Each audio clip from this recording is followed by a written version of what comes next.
Hello दोस्तों, आप सभी का मेरे यूट्यूब चैनल पर स्वागत है। आज की कहानी बहुत ही अच्छी और दिल छू लेने वाली है। तो चलिए शुरू करते हैं आज की कहानी का नाम है बोझ। कविता अपने माता पिता की बहुत लाडली थी। 3 बड़े भाइयों की बहन थी। कोई भी चीज़ मांगने पर उसी वक्त सामने हाजिर हो जाती। पूरे घर में रौब था उसका। पूरे परिवार और नौकरों पर राजकुमारी की तरह हुक्म चलाती थी कविता। स्कूल में भी पूरा रौब था उसका। बड़े घर की लाडली जो थी वह ऐसे ही उसने कॉलेज में दाखिला लिया। उसके ठाट-बाट, बड़ी गाड़ी में आना-जाना, हर दिन नया फैशन देखकर हर कोई उससे दोस्ती करना चाहता था। थोड़े ही दिनों में उसके बहुत से दोस्त बन गए। पूरे कॉलेज में उसकी अपनी ही एक पहचान थी। इन दिनों उसके घर एक रिश्ता आया। खानदानी लोग थे और पापा की पुरानी जान-पहचान थी उनके साथ। कविता के साथ कोई ज़बरदस्ती नहीं थी। कविता ने फिर भी हाँ कर दी क्योंकि वह अपने परिवार से बहुत प्यार करती थी। वह जानती थी कि वह लोग उसका अच्छा ही सोचेंगे। लड़के का नाम राज था। राज काफ़ी पढ़ा-लिखा और समझदार लड़का था। वह ससुराल वाले भी बहुत अच्छे थे। ससुराल में कविता की जगह वैसी ही थी जैसी कि मायके में। कोई भी कार्य कविता की सलाह के बिना नहीं होता था। सबकी लाडली बहू बन गई थी वह। फिर उसके घर एक बेटे का जन्म हुआ। राहुल कविता को जान से प्यारा था। पोता पाकर ससुराल वाले तो फूले नहीं समाते थे। कविता कभी कभी सोचती कि उसकी किस्मत कितनी अच्छी है। उसका हर अपना उसे कितना प्यार करता है। चाहे जीवन में कैसा भी समय आए, मेरी अपनी हमेशा मेरे साथ हैं। मैं कभी अकेली नहीं हो सकती। कितनी खुशकिस्मत हूँ मैं। पर शायद कविता की खुशियों को उसकी अपनी ही नज़र लग गई थी। एक दिन वह मायके जाने की जिद कर बैठी। राज को बहुत काम था लेकिन फिर भी उसे ले गया। रास्ते में उनकी गाड़ी अन्य गाड़ी से टकरा गई। कविता, राज और राहुल बुरी तरह से जख्मी हो गए। काफ़ी दिनों के इलाज के बाद राज और राहुल तो ठीक हो गए, लेकिन कविता पूरी तरह ठीक ना हो सकी। सर पर चोट लगने के कारण वह अपनी आंखों की रोशनी खो बैठी। अब कविता की किस्मत जैसे उल्टे पांव चलने लगी। मायके वाले कुछ दिनों तक उसे मिलने आते रहे, फिर कभी कभार फोन ही करके पूछ लेते कि अब कैसी हो। धीरे धीरे ये सिलसिला भी कम हो गया।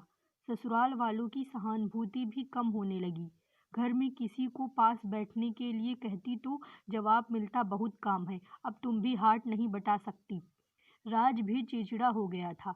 बस राहुल ही था उसके साथ, जिसके साथ हंसते खेलते उसका वक्त कट गुजरता। एक दिन कविता के हाथ से कुछ सामान गिर गया, जिसकी वजह से राहुल को हल्की सी चोट लग गई।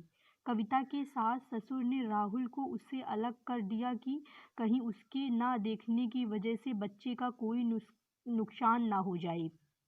कविता अंदर से टूट चुकी थी। एक दिन उसने सबके सामने मायके जाने की इच्छा रखी तो राज उसे तुरंत मायके छोड़ आया, जैसे कि वह भी यही चाहता था। लेकिन राहुल को उसके साथ नहीं भेजा गया। कविता कभी राहुल से दूर नहीं रही थी, पर अपनी कमी के कारण उसने ज्यादा बहस नहीं की।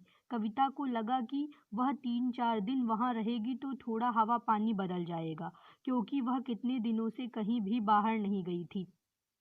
घर वाले भी इतने दिनों बाद उसे देखकर कितने खुश होंगे। कविता के घर पहुंचने पर सब लोग बहुत खुश हुए।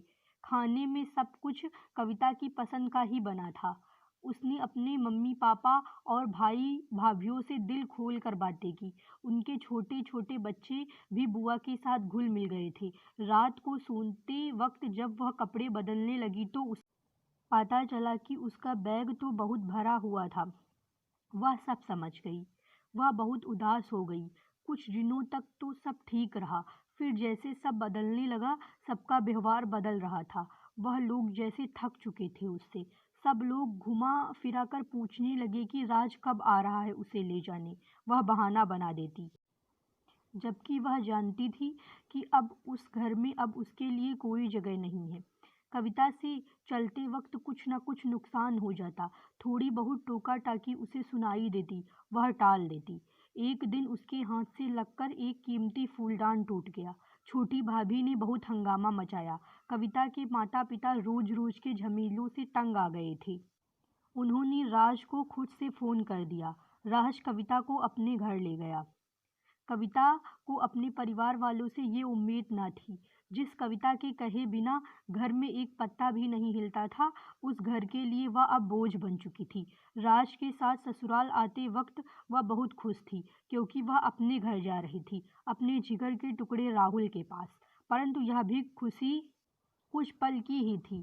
सारा बंदोबस्त पहले ही किया हुआ था। कविता को सीधे ऊपर वाले कमरे में पहुंचा दिया गया। राहुल से दूर रहने की सख्त चेतावनी दी गई।